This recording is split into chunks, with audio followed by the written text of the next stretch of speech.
Assalamualaikum warahmatullahi wabarakatuh. Salam sejahtera bagi kita semua. Masih semangat Bapak Ibu? Yakin masih?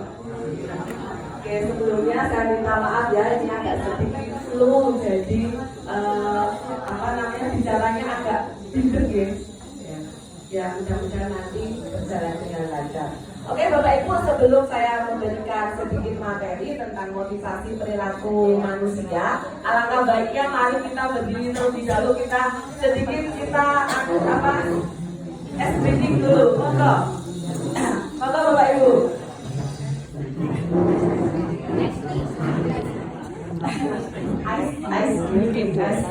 Oke, kita nyanyi ya Bapak, kembali ke TK dan kita bahagia. Oke, semangat ya. Oke. 3 anak bebek sedang berenang, naik gunung lalu menghilang. Induk bebek mencari, wek wek, hilang 1, tinggallah berapa? 2. Tadi berapa? 3. Berarti konsep. Oke, yuk. 2 anak bebek sedang berenang, naik gunung lalu menghilang. Induk bebek mencari, wek wek, hilang 1, tinggallah 1 anak bebek sedang berenang, naik gunung lalu menghilang. Induk bebek mencari, wek wek, hilang 1, tinggallah 1. Oke, tepuk tangan semuanya.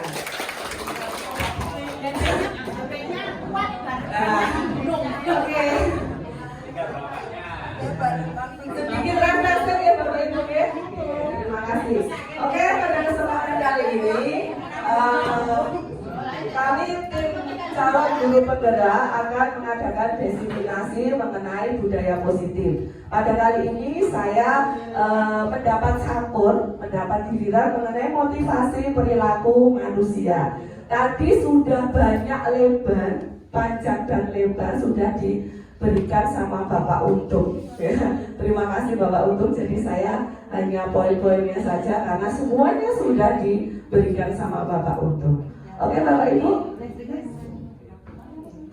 Untuk mewujudkan suatu tujuan pendidikan tidak bisa terlepas dari pembiasaan budaya positif di sekolah. Kemarin sudah banyak diberikan sama Ibu Dewi mengenai keyakinan kelas dengan menerapkan konsep-konsep disiplin positif, motivasi perilaku manusia yang berupa penghukuman atau penghargaan, posisi kontrol restitusi, keyakinan kelas atau statistika restitusi. Pada kali ini untuk terwujudnya pendidikan, saya akan memberikan materi mengenai motivasi perilaku manusia. Motivasi itu apa? Siapa yang tahu Bapak Ibu motivasi? Saya yakin Bapak dan Ibu guru semua setiap pembelajaran di kelas itu selalu memberikan motivasi pada waktu awal pembelajaran. Motivasi yang diberikan kepada anak didik kita itu berupa apapun mengenai kedisiplinan ataupun aturan-aturan yang berlaku di sekolah. Motivasi, next Mbak Tri, langsung next terus saja. Motivasi, ya, yang paling atas. Nah, motivasi itu adalah keinginan untuk melakukan sesuatu dan melakukan tindakan untuk memuaskan suatu kebutuhan. Next. Fungsi motivasi itu ada 3. Yang pertama adalah mendukung timbulnya suatu kelakuan atau perbuatan sehingga memotivasi melakukan suatu perbuatan. Yang kedua, motivasi berfungsi sebagai pengarah untuk mewujudkan keinginan atau tujuan. Dan yang ketiga, motivasi berfungsi sebagai penggerak bagi seseorang untuk melakukan sesuatu. Ini saya yakin ketika hal ini sudah diberikan Bapak dan Ibu guru semuanya. Tetapi alangkah baiknya nanti motivasi apa yang pas untuk diberikan oleh anak didik kita. Next, Mbak Tri. Motivasi itu ada dua, motivasi internal dan motivasi eksternal. Tadi sudah disampaikan oleh Bapak Untung bahwa motivasi internal itu adalah suatu keinginan seseorang untuk melakukan sesuatu disebabkan faktor dorongan yang berasal dari dalam diri seseorang tanpa adanya pengaruh dari luar, karena adanya hasrat untuk mewujudkan sesuatu. Ini adalah motivasi yang berasal dari dalam diri seseorang. Next, yang kedua adalah motivasi eksternal, adalah keinginan seseorang untuk bertindak melakukan sesuatu yang disebabkan oleh dorongan dari luar. Ya, Bapak Ibu guru dan semuanya, coba kita berpikir bahwasanya kita itu ingin melakukan sesuatu itu apakah ada pamrihnya? Coba saya tanya. Kadang kita itu berbuat sesuatu itu kadang ingin mendapatkan suatu penghargaan atau senyuman atau apapun seperti itu. Ada ya? Okay. Next. Motivasi perilaku manusia, motivasi yang baik berasal dari dalam diri kita, agar tindakan yang kita ambil sesuai dengan apa yang kita inginkan. Tetapi seringkali kita melakukan sesuatu karena menginginkan suatu penghargaan. Betul nggak Bapak Ibu? Ya, penghargaan dari orang lain atau untuk menghindari suatu hukuman. Oke, jadi kadang kita masuk ke kelas aja harus on time. Coba jujur, harus on time itu karena Bapak Ibu guru itu disiplin atau karena ingin mendapat perhatian atau karena ingin apa? Coba saya tanya. Dipuji? Wah, disiplin masuk kelas tujuh on time. Nah, seperti itu. Gimana? Kebiasaan? Tenang.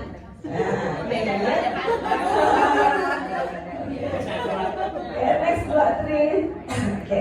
Disiplin positif dan teori motivasi manusia menurut Dian Gosen bahwa perilaku manusia ini ada tiga, ya, ada tiga hal. Yang pertama, next Mbak Tri. Oke. Untuk menghindari ketidaknyamanan atau menghindari suatu hukuman. Yang kedua, untuk mendapatkan imbalan atau penghargaan dari orang lain. Dan yang ketiga, untuk menjadi orang yang mereka inginkan dan menghargai diri sendiri dengan nilai-nilai yang mereka percaya. Next, Mbak Tri. Oke, yang pertama, untuk menghindari ketidaknyamanan atau hukuman. Di sini ini adalah motivasi perilaku yang tergolong rendah. Kadang peserta didik itu bertanya, apa yang akan terjadi apabila saya tidak melakukannya? Oke, terus terang Ibu, ini menjadi kebiasaan saya, tetapi ini juga dilema buat saya sendiri secara pribadi, karena saya selaku BK dan saya selaku staf kesiswaan yang di STP 2K. Ini menjadi dilema saya secara pribadi, karena secara bimbingan konseling bahwa memberikan hukuman itu tidak pantas. Jadi apa yang saya terapkan itu nanti ada di poin yang ketiga. Ya, Bapak Ibu, ya. Jadi monggo alangkah baiknya faktor-faktor eksternal yang dari luar. Contohnya, apa yang akan terjadi apabila saya tidak melakukannya? Biasanya anak-anak itu mencari kompensasi untuk menghindari suatu hukuman. Yang kedua, next Mbak Tri. Untuk mendapatkan imbalan atau penghargaan dari orang lain. Nah, ini tadi sudah saya terangkan dari awal. Ingin melakukan sesuatu hanya karena ingin mendapatkan suatu penghargaan ataupun senyuman ataupun hadiah. Pertanyaannya, apa yang akan saya dapatkan apabila saya melakukannya? Nah, ini adalah faktor eksternal juga. Ini adalah sebenarnya kebiasaan yang kurang bagus juga. Nah, ini adalah kategori motivasi perilaku manusia dari golongan yang di atasnya yang level rendah. Dan ini adalah yang terbaik menurut Dian Gosen. Next, Mbak Tri.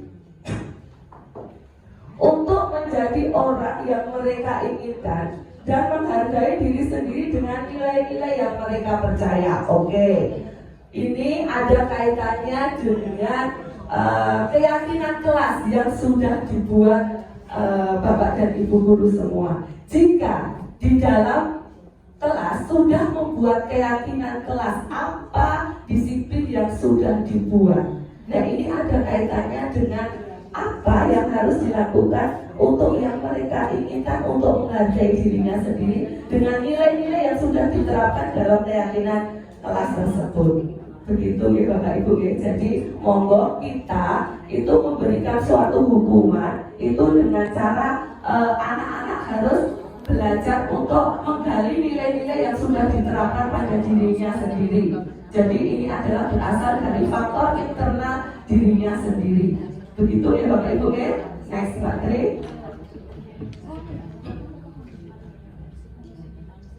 Seorang guru harus mengetahui kebutuhan dasar manusia. Nah, siswa itu melakukan suatu pelanggaran atau perilaku yang kurang menyenangkan itu karena didasari oleh sesuatu.